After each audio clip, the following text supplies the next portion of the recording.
Welcome to మన ప్రజా సమస్య న్యూస్. హైదరాబాద్ తెలంగాణ భవన్లో పరకాల మాజీ MLA Challa Dharmareddy, MLC Pujapalli Srinivas Reddy, K Vasudevareddy press మీట్లో పాల్గొన్నారు. జరుగుతున్న విజయోత్సవ సభ చూస్తూ ఉంటే నాకు చాలా ఆశ్చర్యం వేసింది.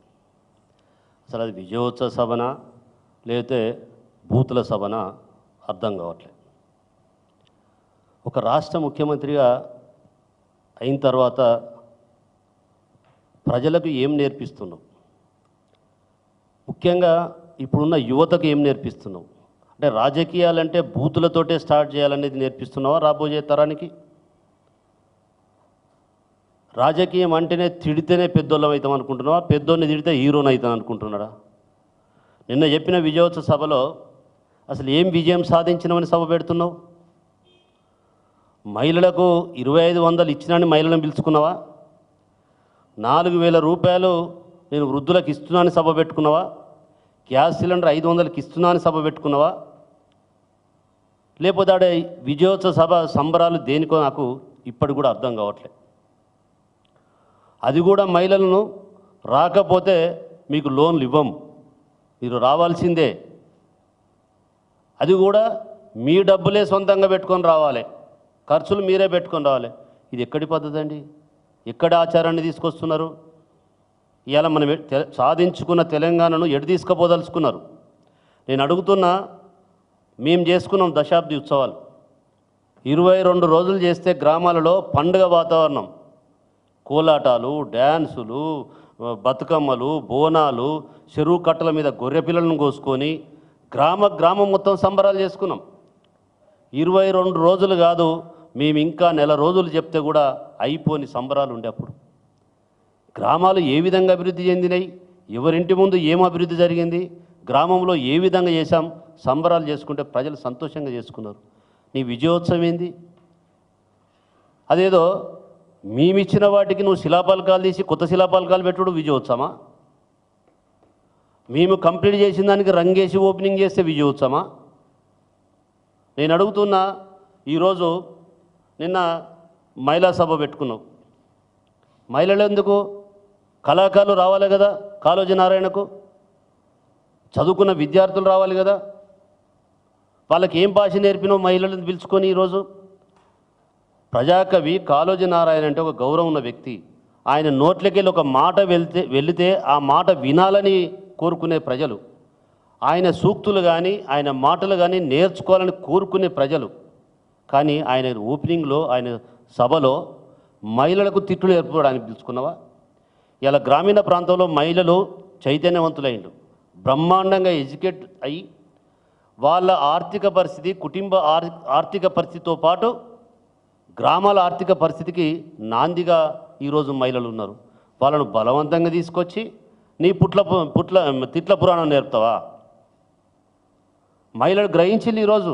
మహిళలు కాదు, గ్రామాలలో ముసలమ్మ కూడా మాట్లాడుతూ ఉంది, ఇది ఎక్కడి భాషరా, మేము మర్చిపోయి 20 సంవత్సరాల ఈ భాషను మర్చిపోయి మాకు ఆర్థికంగానో లేకపోతే తిండికి వెళ్ళన్నాడో ఏదో తిట్టుకున్నాం, కానీ ఇంత బ్రహ్మాండంగా ఎదుగుతున్నాము. మా పిల్లలు డిగ్రీలు పీజీలు చేసి ఉద్యోగాలు చేసి ప్రపంచ దేశాల్లో తిరుగుతున్న తరుణంలో మర్చిపోయిన భాషను రేవంత్ రెడ్డి మళ్ళీ నేర్పుతున్నాడు అని చెప్పి మాట్లాడే పరిస్థితికి ఈరోజు వచ్చిందంటే నీ తిట్ల పురాణం ఏందో చెప్పాల్సిన అవసరం ఉంది రేవంత్ రెడ్డి గారు. ఈరోజు ఇది ప్రభుత్వ మీటింగా లేకపోతే నీ ప్రైవేటు కాంగ్రెస్ పార్టీ మీటింగా చెప్పాల్సిన అవసరం ఉన్నది. ఇకపోతే మా కేసీఆర్ గారు రాహుల్ గాంధీని చూసి నేర్చుకోవాలన్నట. ఏంటిది అది? రాహుల్ గాంధీ 3 సార్లు ఓడిపోయినా పాదయాత్ర చేసి యుద్ధం చేస్తాడు. అరే, రాహుల్ గాంధీ ఇంకా 30 సార్లు పాదయాత్ర చేసిన సన్యాసి పిఎం గాడు. గాయనం చూసి మీరు నేర్చుకోవడం ఏంది? మా ముఖ్యమంత్రి గారు నేర్చుకోవడం ఏంది? మా ముఖ్యమంత్రి గారు చూసి ఇవాళ భారతదేశంలో కాదు ప్రపంచ దేశాలు కూడా తెలంగాణలో ఏం జరుగుతుందని చూసే పరిస్థితికి తీసుకొచ్చిండు 10 సంవత్సరాల కాలంలో. ఈ 10 సంవత్సరాల కాలంలో 10 నెలలు నువ్వు అధోగతి పట్టించినావు. ఇవాళ నిన్ను చూసి నేర్చుకుండు. మేము నిన్ను చూసి నేర్చుకోవాలంటే తితపురాణం నేర్చుకోవాలి. కానీ మేము పల్లెటూరు నుంచి వచ్చినాం, మాకు నేర్చుకున్నాం ఎప్పుడో. చిన్నప్పుడు మేము నోరిప్పితే ఆ భాష మారుతుంది, మీకన్నా గొప్పగా మాట్లాడగలుగుతాం. కానీ మా సార్ అది నేర్పలే మాకు. మనం అందరినీ డెవలప్ చేసుకోవాలి, చిన్నవాడిని పైకి తీసుకురావాలి, ఆర్థికంగా బలోపేతం చేసుకోవాలి, అన్ని సంఘాలను పైకి తీసుకురావాలి, అన్ని కులాలను పైకి తీసుకురావాలి అని అన్ని రకాల కూడా ఇవాళ మా సార్ ముందుకు తీసుకెళ్ళాడు. ఇలా నేను నిన్న వరంగల్లో మీటింగ్ పెడితే ప్రభుత్వ మీటింగ్ అన్నావు, మీ మంత్రులే రాలే. అక్కడ ఒక సీనియర్ నాయకుడు కాంగ్రెస్ ఎమ్మెల్యే, నీకన్నా ముందుగా గెలిచిన ఎమ్మెల్యే, నువ్వు గెలిచినప్పటి నుంచి నీ ప్రభుత్వం ఏర్పడినప్పటి నుంచి వరంగల్కి వస్తే వరంగల్ నీ దగ్గరికి కూడా రాలే.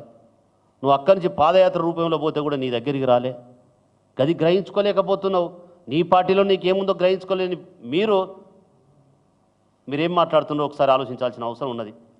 ఇలా నీ సభలో చీఫ్ సెక్రటరీ గారికి కుర్చీ ఉండదు.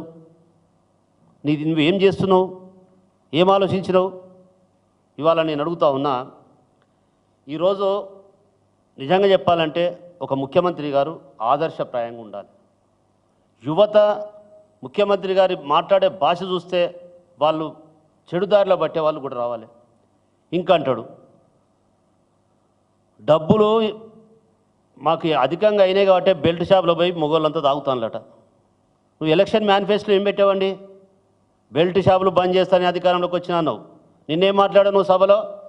పైసలు ఎక్కువై బెల్ట్ షాప్లోకి పోతా అంటావు. నేను అడుగుతున్న ఈ వేదిక ద్వారా, నీకు సిగ్గు శరం ఉంటే రేపటి నుంచి బెల్ట్ షాపులు బంద్ చేయాలి, నువ్వు బంద్ చేసి చూపెట్టాలి నాకు. ఈరోజు అసలు అవి ఇంట అంటే కూడా మాకు చాలా అది ఆశ్చర్యంగా ఉంది. నువ్వు వరంగల్కి వస్తావు, సూపర్ స్పెషాలిటీ హాస్పిటల్ గురించి ఎందుకు మాట్లాడవు? ఎంజిఎం గురించి ఎందుకు మాట్లాడవు? సెంట్రల్ జైలు గురించి ఎందుకు మాట్లాడవు? మా టెక్స్టైల్ పార్క్ గురించి ఎందుకు మాట్లాడవు? అరే నీకు సిగ్గుందా? నువ్వు వచ్చే రోజు ఆడ సూపరింటెండెంట్ రిజైన్ చేసిండు. ఎంజిఎం సూపరింటెండెంట్ నిన్న రిజైన్ చేసిండు. ఒక సీఎం వచ్చే టైంకు రిజైన్ చేసినంటే నీ ఆలోచన ఏమిటి? నీ పరిపాలన ఏంది? నేను మాట్లాడితే ఏమంటాడంటే ఆయన, సరైన మెడికల్స్ లేవు, సరైన మెడిసిన్ లేవు, సరైనటువంటి అధికారులు ఎవరు వినడం లేదు, నేను ఉన్నాను సార్ అని చెప్పిండు ఆయన. అంటే ఏం ప్రభుత్వం నడుస్తుంది మీది? ఇలా కాకతీయ మెగా టెక్ పార్క్ నాకు విచిత్రం అనిపిస్తుంది. 2023లో అకాల వర్షాల వల్ల మెగా టెక్స్టైల్ పార్కుకు వరద వచ్చింది. నేను మాజీ ముఖ్యమంత్రి కేసీఆర్ గారిని రిక్వెస్ట్ చేసుకుంటే 160 కోట్ల రూపాయలు రిటర్నింగ్ వాళ్ళకు శాంక్షన్ చేశారు. అది నిన్న మేము శాంక్షన్ చేసిన అంటే నేను ఏం చెప్పాలి వాళ్ళకు? నువ్వు శిలాపలకాలు బీకేస్తాను, మా అన్ని కొత్త శిలాపలకాలు శంకుస్థాపన చేస్తాను, ఆశ్చర్యానికి గురవుతాను, ప్రజలే మాట్లాడుతున్నారు. శాంక్షన్ అయిందని నేను నిన్న ఇచ్చిన అంటే ఒక్కసారి దాని గురించి